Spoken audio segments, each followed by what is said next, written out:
This is a visual demonstration of IV push antibiotics. Please refer to the written instructions in your patient packet delivered with your IV supplies. You will be using the green sash instruction sheet.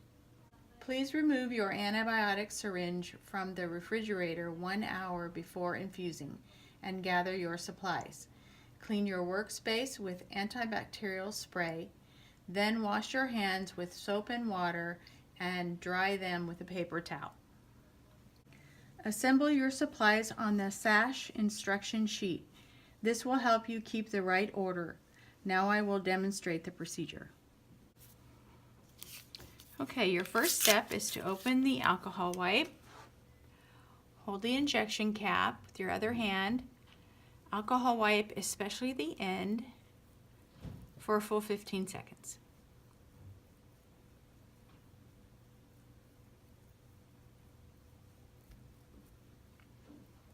Without putting the injection cap down, remove the cap from the first saline syringe, pull back and pop that air bubble out the top, line them up, push and twist.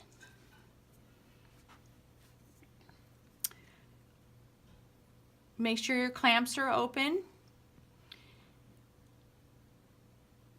and push slowly until you are sure you're not going to have any resistance.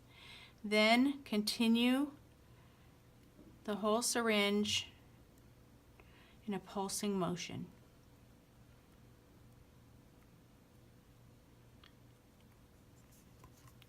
And disconnect. Next syringe is your antibiotic syringe, and you're going to remove that cap. No need to re-alcohol if you haven't touched the end of it. Remove that air bubble out the top.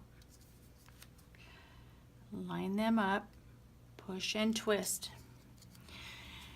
You're going to push this antibiotic syringe in very slowly. The amount of time is going to be dictated on your label on your bag. This is a very slow, steady push.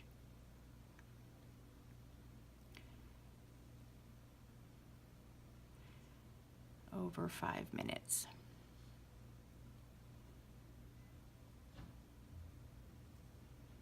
Speed it up for demonstration purposes.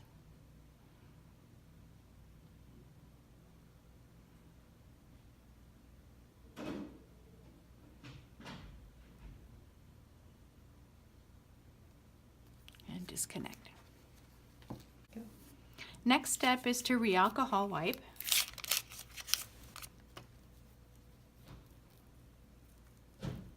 Making sure you alcohol wipe that end really well for 15 seconds.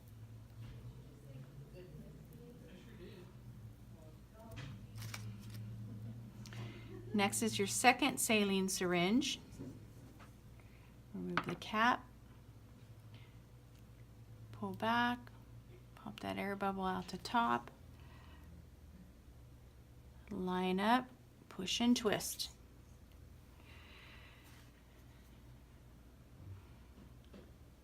Push in a pulsing motion the entire syringe.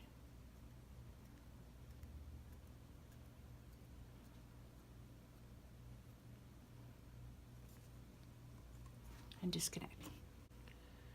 All right, your last step is the heparin syringe. This is so that your IV does not clot off. This is a very important step.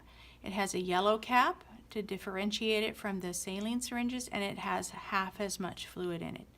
So remove that cap, pull back on the syringe, pop that air bubble out the top,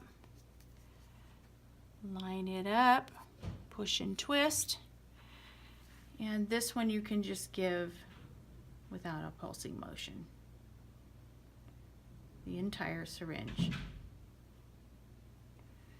And disconnect.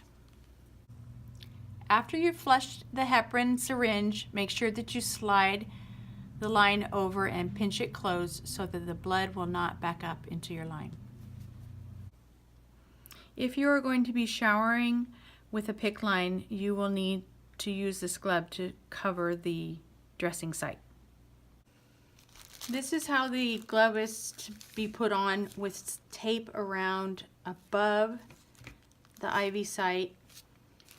It does help also to roll up a washcloth inside here above the tape, and then tape again above it. The washcloth will absorb any water that tries to get down. If your dressing site gets wet, you will need to call your nursing agency or your infusion center and get that changed right away. Otherwise, the dressing change is done by your nurse on a weekly basis, along with a cap change. Please call your ICS pharmacist 24 hours a day, 7 days a week if you have any questions or issues at 1-800-734-2896.